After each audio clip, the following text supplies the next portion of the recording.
नमस्कार मित्रांनो आणि मैत्रिणींनो, DMI मध्ये तुमचं पुन्हा एकदा स्वागत आहे। आज आपण इतिहासाच्या एका अत्यंत महत्त्वाच्या टप्प्यावर प्रकाश टाकणार आहोत, ज्यामुळे आपल्या जगाचा नकाशाच बदलून गेला। 9वी इतिहास आणि राज्यशास्त्र या विषयातील राज्यशास्त्र विभागातील धडा क्रमांक 1 महायुद्धोत्तर राजकीय घडामोडी यावर आज आपण सविस्तर चर्चा करणार आहोत। हा धडा फक्त पुस्तकातली पानं नाहीत, तर जगाने अनुभवलेल्या बदलांची आणि त्यातून घडलेल्या भविष्याची ती साक्ष आहे। या धड्यात आपण काय काय शिकणार आहोत?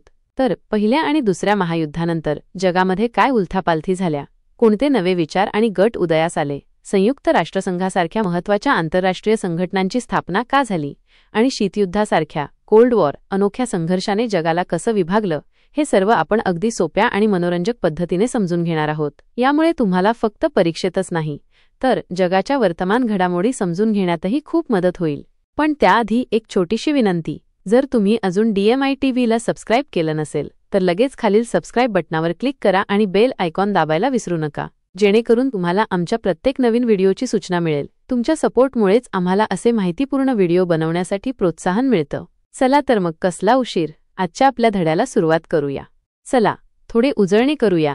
यामागील इयत्तांच्या नागरिकशास्त्राच्या पाठ्यपुस्तकांमधून आपण स्थानिक शासन संस्था, भारताचे संविधान आणि आपल्या देशातील राज्यपद्धती किंवा शासनाची रचना यांचा अभ्यास केला। या इयत्तेत आपण आता भारताचे जगाशी असणारे संबंध पाहणार आहोत। भूगोलाच्या अभ्यासातून तुम्हाला जगाची भौगोलिक रचना समजली असेल, इतिहासाच्या अभ्यासातून ऐतिहासिक काळातील जागतिक घडामोडी समजल्या असतील, राज्यशास्त्राच्या अभ्यासातून आपण आता भारताचे जगाशी असणारे संबंध व महत्त्वाच्या जागतिक समस्या समजून घेणार आहोत।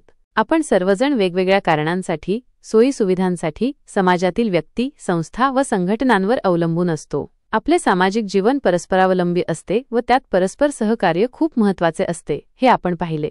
हे जसे व्यक्ती आणि समाजाबाबत आहे, तसेच ते विविध राष्ट्रांबाबतही आहे। भारताप्रमाणे जगात अनेक स्वतंत्र देश आहेत, त्यांच्यात सातत्याने काही देवाणघेवाण चाललेली असते, व्यवहार होत असतात। ही स्वतंत्र राज्ये परस्परांशी करारही करत असतात।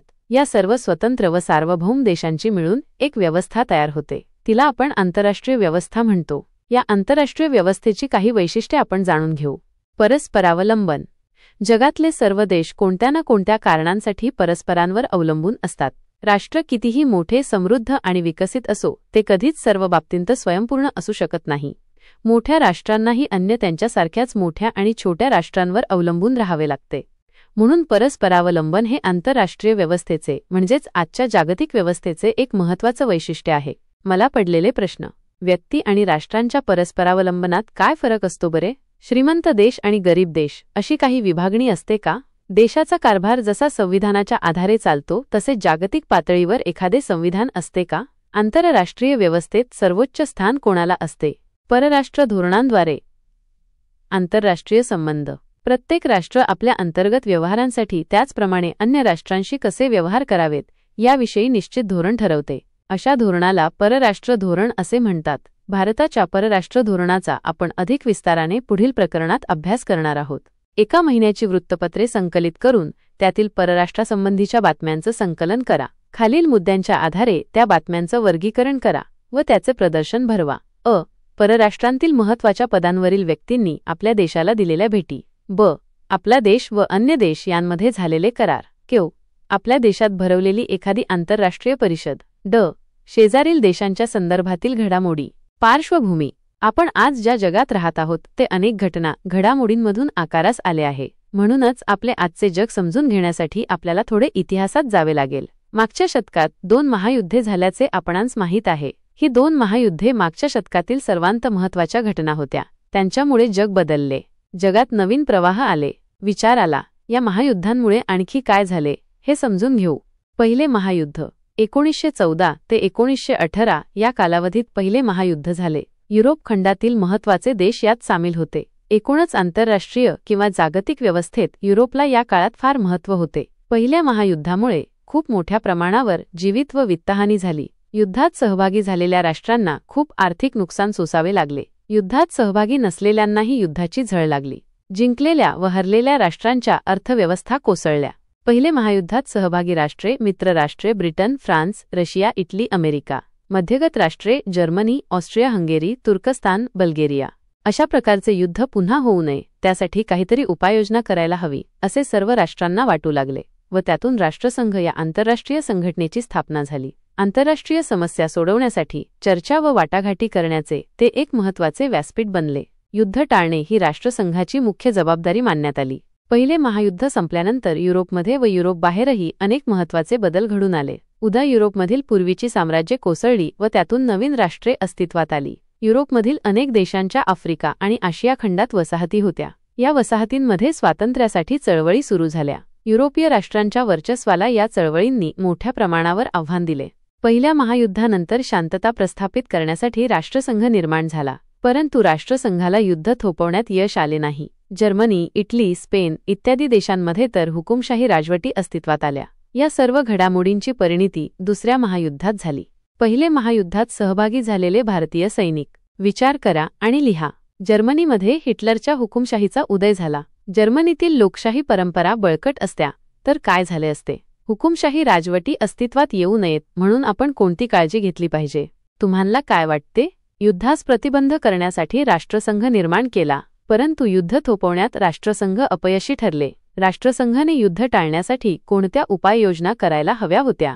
दुसरे महायुद्ध 1939 ते 1945 या कालावधीत दुसरे महायुद्ध झाले. पहिल्या महायुद्धापेक्षा दुसरे महायुद्ध अधिक संहारक ठरले. पहिल्या महायुद्धाच्या तुलनेत ते अधिक व्यापक तर होतेच, परंतु या युद्धात अधिक प्रगत तंत्रज्ञानाचा अवलंब करण्यात आला. युद्धात सहभागी असलेल्या राष्ट्रांवर पुन्हा एकदा आर्थिक संकट कोसळले. लिहिते व्हा. 1939 ते 1945 या कालावधीत दुसरे महायुद्ध चालू होते. याच काळात भारतात कोणत्या घडामोडी होत होत्या? महायुद्धाचा भारतावर कोणता परिणाम झाला? दुसऱ्या महायुद्धातील सहभागी राष्ट्रे.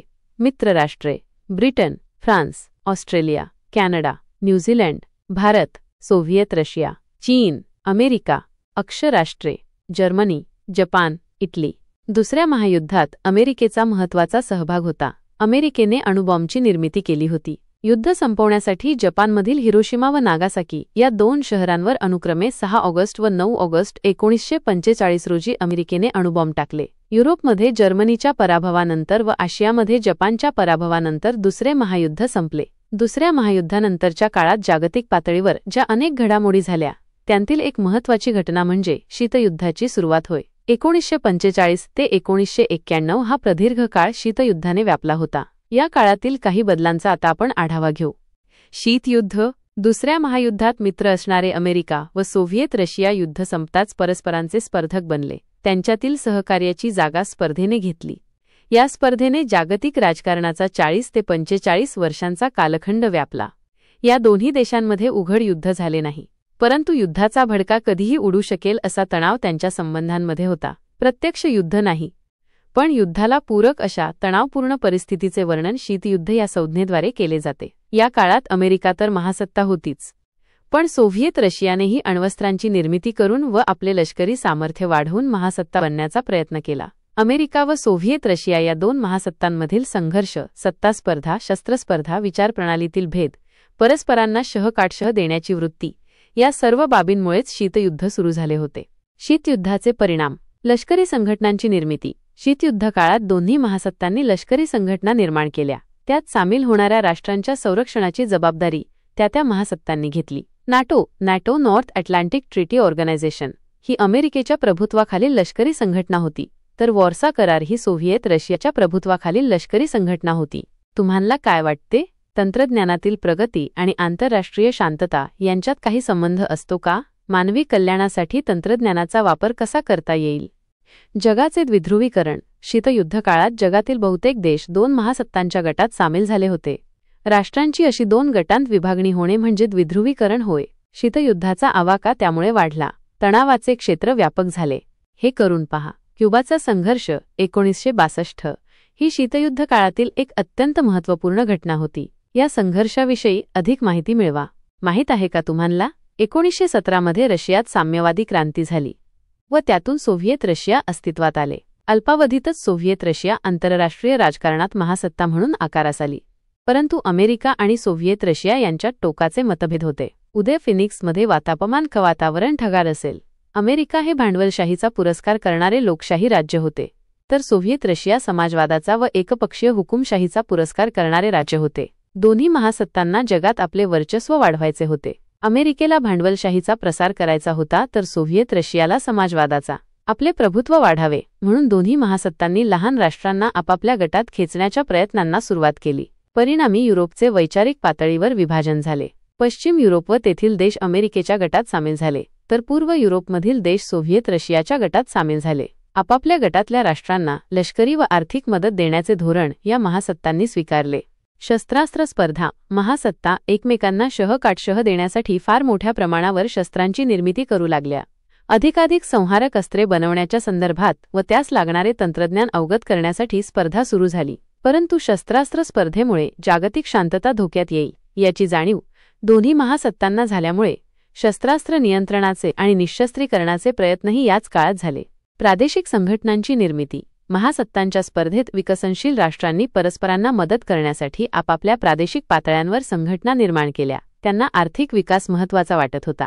युरोपमधील देशांनी युरोपीय आर्थिक संघ निर्माण केला, तर आग्नेय आशियाई देशांनी Singapore, Thailand, Malaysia, Indonesia, Philippines इत्यादी आसियान संघटना निर्माण केली. अलिप्ततावाद. शीतयुद्ध सुरू झाल्यानंतरच्या काळात एकीकडे जगाचे द्विध्रुवीकरण होत होते, पण त्याचबरोबर काही देशांना महासत्तांच्या स्पर्धेत सामील व्हायचे नव्हते. अशा राष्ट्रांनी महासत्तांच्या स्पर्धेपासून अलिप्त राहण्याचे जे धोरण स्वीकारले त्याला अलिप्ततावाद असे म्हणतात. अलिप्ततावाद ही शीतयुद्ध काळातील एक महत्त्वाची चळवळ होती. अलिप्ततावादी चळवळ. दुसऱ्या महायुद्धानंतर आशिया व आफ्रिका खंडांतील नव्याने स्वतंत्र झालेल्या देशांनी अलिप्ततेच्या विचाराला पाठिंबा दिला व ती एक महत्त्वपूर्ण चळवळ झाली. भारताचे प्रधानमंत्री पंडित जवाहरलाल नेहरू, युगोस्लावियाचे अध्यक्ष मार्शल टिटो, इजिप्तचे अध्यक्ष गमाल अब्दुल नासेर, इंडोनेशियाचे राष्ट्राध्यक्ष डॉक्टर अहमद सुकार्नो आणि घानाचे राष्ट्राध्यक्ष क्वामे नक्रुमा यांच्या नेतृत्वाखाली या चळवळीची सुरुवात सन 1961 पासून झाली. अलिप्ततावादी चळवळीचे मूल्यमापन. अलिप्ततावादी चळवळीने वसाहतवाद, साम्राज्यवाद आणि वंशवाद याला विरोध केला आहे. आंतरराष्ट्रीय प्रश्न शांततामय मार्गाने सोडवण्यास या चळवळीने प्रोत्साहन दिले आहे. पंडित जवाहरलाल नेहरूंच्या मार्गदर्शनाखाली भारताने या चळवळीचे नेतृत्व केले. नंतरच्या काळातही या चळवळीला भारताने सक्रिय पाठिंबा दिला आहे. शीतयुद्ध संपुष्टात आले तरीही या चळवळीचे महत्त्व कमी झाले नाही. मानवतावाद, जागतिक शांतता व समानता या शाश्वत मूल्यांवर अलिप्ततावादी चळवळ आधारलेली आहे. या चळवळीने अल्पविकसित राष्ट्रांना एकत्र येण्यास प्रेरित केले आहे. आंतरराष्ट्रीय प्रश्न शांततामय मार्गाने सोडवण्यास या चळवळीने प्रोत्साहन दिले. निःशस्त्रीकरण, मानवी हक्कांचे संवर्धन यांबाबत आग्रही भूमिका घेतानाच अलिप्ततावादी चळवळीने गरीब व अविकसित राष्ट्रांच्या समस्या ठामपणे मांडल्या. एका नव्या आंतरराष्ट्रीय आर्थिक व्यवस्थेची NIEO मागणी या चळवळीने केली. थोडक्यात सांगायचे झाल्यास शीतयुद्ध संपले असले तरीही अलिप्ततावादी चळवळीचे महत्त्व कमी झाले नाही. या चळवळीने अल्पविकसित राष्ट्रांना एकत्र येण्यास प्रेरित केले. या चळवळीने आर्थिक आणि सामाजिक बदलांचे अनेक प्रवाह आंतरराष्ट्रीय राजकारणात आणले. या राष्ट्रांना आंतरराष्ट्रीय राजकारणात सन्मानाने उभे राहण्याचा एक नवा विश्वास दिला. शीतयुद्धाची अखेर. 1945 पासून जागतिक राजकारणात प्रभावी असलेले शीतयुद्ध नंतर संपुष्टात आले. शीतयुद्धाची अखेर ही एक मागील शतकाच्या शेवटी झालेली अत्यंत महत्त्वाची घटना होती. शीतयुद्धाची अखेर होण्यास अनेक बाबी कारणीभूत होत्या. उदाहरण 1. सोव्हिएत रशियाने आर्थिक खुलेपणाचे धोरण स्वीकारले. राज्याचे अर्थव्यवस्थेवरील नियंत्रण शिथिल केले. 2. सोव्हिएत रशियाचे तत्कालीन अध्यक्ष मिखाईल गोर्बाचेव यांनी पेरेस्त्रोइका पुनर्रचना आणि ग्लासनोस्त खुलेपणा ही धोरणे अंमलात आणली. या धोरणांमुळे माध्यमांवरील नियंत्रण कमी झाले. राजकीय व आर्थिक क्षेत्रांत महत्त्वपूर्ण बदल झाले, म्हणजेच या क्षेत्रात पुनर्रचना करण्यात आली. त्यामुळे लोकशाहीकरणाला चालना मिळाली. 3. पूर्व युरोपमधील सोव्हिएत रशियाच्या प्रभावाखालील देशांनी भांडवलशाही व लोकशाही मार्गांचा स्वीकार केल्यामुळे तेथील राजवटी बदलल्या. 4. सोव्हिएत रशियाचे विघटन झाले व त्यातून अनेक नवी स्वतंत्र राष्ट्रे निर्माण झाली. रशिया हा सोव्हिएत रशियामधील सर्वांत मोठा देश होता. असे का? नाटो ही संघटना आजही अस्तित्वात आहे, परंतु तिचे स्वरूप आता लष्करी नाही. या संघटनेत किती देश आहेत ते शोधा. शब्द सुचवा. एकच महासत्ता असते व तिच्यावर जेव्हा अनेक देश अवलंबून असतात तेव्हा त्या आंतरराष्ट्रीय व्यवस्थेला आपण एकध्रुवीय व्यवस्था म्हणतो. 2 महासत्तांमध्ये झालेल्या राष्ट्रांच्या विभागणीला द्विध्रुवीकरण म्हणतात. जेव्हा अनेक देश महासत्ता म्हणून आंतरराष्ट्रीय व्यवस्थेत आकारास येतात तेव्हा त्या व्यवस्थेला काय म्हणता येईल? युद्धाचा फोलपणा या विषयावर निबंध लिहा. त्यासाठी काही मुद्दे येथे दिले आहेत. यावर चर्चा करा. कोणत्याही समस्या चर्चा व वाटाघाटीने सोडवता येतात. युद्धामुळे समस्या सुटत नाहीत. युद्धामुळे विकासाला खीळ बसते. शीतयुद्धानंतरचे जग. सोव्हिएत रशियाच्या विघटनाबरोबर शीतयुद्ध संपले. एकेकाळच्या या महासत्तेचे विघटन झाल्याने जागतिक राजकारणात महत्त्वाचे बदल घडून आले. उदाहरण, जागतिक राजकारणात अमेरिका ही एकमेव महासत्ता उरली. राष्ट्रांमधील व्यापार व आर्थिक संबंध वाढण्यास अनुकूल वातावरण निर्माण झाले. भांडवल, श्रम, बाजारपेठ, माहिती यांचा जगभर प्रसार झाला. लोकांमधील विचार कल्पनांचाही मुक्त संचार होऊ लागला.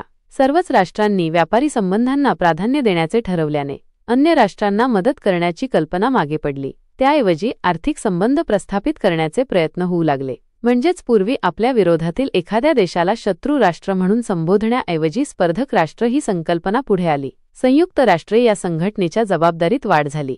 जागतिक शांतता व सुरक्षितता टिकवण्यासाठी संयुक्त राष्ट्रांना अधिक ठोस प्रयत्न करावे लागत आहेत. पर्यावरण रक्षण, मानवी हक्कांची जोपासना, स्त्री-पुरुष समानता, नैसर्गिक आपत्तींचा सामना या बाबींना जागतिक स्वरूप प्राप्त झाले. जागतिकीकरण म्हणजे काय? जागतिकीकरण म्हणजे शीतयुद्धानंतर व्यापार आणि आर्थिक संबंधांमध्ये आलेला खुलेपणा. यामध्ये भांडवल, श्रम, बाजारपेठा आणि माहितीचे जगभर संचरण होते. तसेच जगभरातील लोकांमध्ये विचार आणि कल्पनांची देवाणघेवाण वाढली.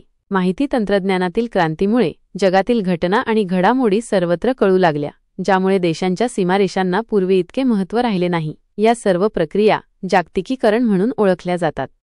जागतिकीकरणाचे काही फायदे झाले आहेत, जसे की विविध राष्ट्रांच्या अर्थव्यवस्था परस्परांशी जोडल्या गेल्याने व्यापार वाढला, आर्थिक एकत्रीकरण वाढले आणि बाजारपेठांमध्ये मुबलकता आली. मात्र याचे काही तोटेही आहेत, जसे की गरीब व श्रीमंत राष्ट्रांमधील दरी कमी झाली नाही. या प्रकरणात आपण 1945 पासूनच्या जागतिक घडामोडींचा अभ्यास केला. यात शीतयुद्धकालीन जग, त्यातील शस्त्रस्पर्धा व निःशस्त्रीकरणाचे प्रयत्न समजून घेतले आणि जागतिकीकरणाचा अर्थही अभ्यासला. पुढील प्रकरणात आपण भारताच्या परराष्ट्र धोरणाचा अभ्यास करणार आहोत. शोधा आणि सहभागी व्हा. पर्यावरण रक्षणासाठीच्या कोणत्याही 2 जागतिक संघटनांविषयी माहिती मिळवा. त्यांची उद्दिष्टे तुम्हाला मान्य असल्यास त्यांच्यातील सहभागाच्या संधी कोणत्या आहेत ते शोधा. आज आपण इयत्ता 9वी राज्यशास्त्रातील महायुद्धोत्तर राजकीय घडामोडी या महत्त्वपूर्ण टप्प्याचा सखोल अभ्यास केला. मला खात्री आहे की हा व्हिडिओ तुम्हाला खूप आवडला असेल आणि यातून तुम्हाला अनेक नवीन गोष्टी शिकायला मिळाल्या असतील. जर तुम्हाला हा व्हिडिओ खरंच आवडला असेल तर लाईक करायला विसरू नका. तुमच्या एका लाईकने मला असेच माहितीपूर्ण व्हिडिओ बनवण्यासाठी प्रोत्साहन मिळते. तसेच आपल्या मित्रमैत्रिणींसोबत हा व्हिडिओ शेअर करा, जेणेकरून त्यांनाही या महत्त्वपूर्ण ज्ञानाचा लाभ घेता येईल. आणि हो, अशाच अभ्यासपूर्ण आणि प्रेरणादायी व्हिडिओसाठी आपल्या चॅनलला सबस्क्राईब करायला विसरू नका. सबस्क्राईब केल्यानंतर बेल आयकॉनवर क्लिक करा, जेणेकरून माझ्या नवीन व्हिडिओची नोटिफिकेशन तुम्हाला सर्वात आधी मिळेल. तुमच्या काही शंका किंवा अडचणी असतील तर त्या कमेंट बॉक्समध्ये नक्की सांगा. मी तुमच्या प्रत्येक प्रश्नाचं उत्तर देण्याचा नक्कीच प्रयत्न करेन. पुढील भाग, भारताच्या परराष्ट्र धोरणाची वाटचाल. आता आपण पुढच्या भागात भारताच्या राज्यशास्त्राचा एक अत्यंत प्रेरणादायी अध्याय, भारताच्या परराष्ट्र धोरणाची वाटचाल अभ्यासणार आहोत. हा भाग खऱ्या अर्थाने भारताने जगामध्ये आपले स्थान कसे निर्माण केले हे दाखवतो. यात आपण काय शिकणार आहोत याची एक छोटीशी झलक पाहूया. नेहरूंचे अलिप्ततावादी धोरण, नॉन अलाइनमेंट पॉलिसी. स्वातंत्र्यानंतर भारताने कोणत्याही गटात सामील न होता शांततेचा आणि सहकार्याचा मार्ग कसा स्वीकारला हे आपण समजून घेणार आहोत. शांतता आणि विकासावर भर. भारताने जागतिक शांतता आणि विकासासाठी कसे योगदान दिले, विविध आंतरराष्ट्रीय संघटनांमध्ये भारताची भूमिका काय होती यावर आपण प्रकाश टाकणार आहोत. आशिया आणि आफ्रिकेतील संबंध. भारताने आशियाई आणि आफ्रिकी देशांसोबत मैत्रीचे संबंध कसे प्रस्थापित केले याचा अभ्यास करू. सद्यस्थितीतील आव्हाने आणि संधी. सध्याच्या जागतिक परिस्थितीत भारताचे परराष्ट्र धोरण कसे विकसित होत आहे आणि भारतासमोरील नवीन आव्हाने व संधी काय आहेत यावरही चर्चा करू. हा अध्याय आपल्याला भारताच्या आंतरराष्ट्रीय संबंधांची एक मजबूत पायाभरणी कशी झाली हे शिकवेल. भारताने जगामध्ये आपली ओळख कशी निर्माण केली हे जाणून घेण्यासाठी सज्ज व्हा. पुढील पाठात लवकरच भेटूया. धन्यवाद.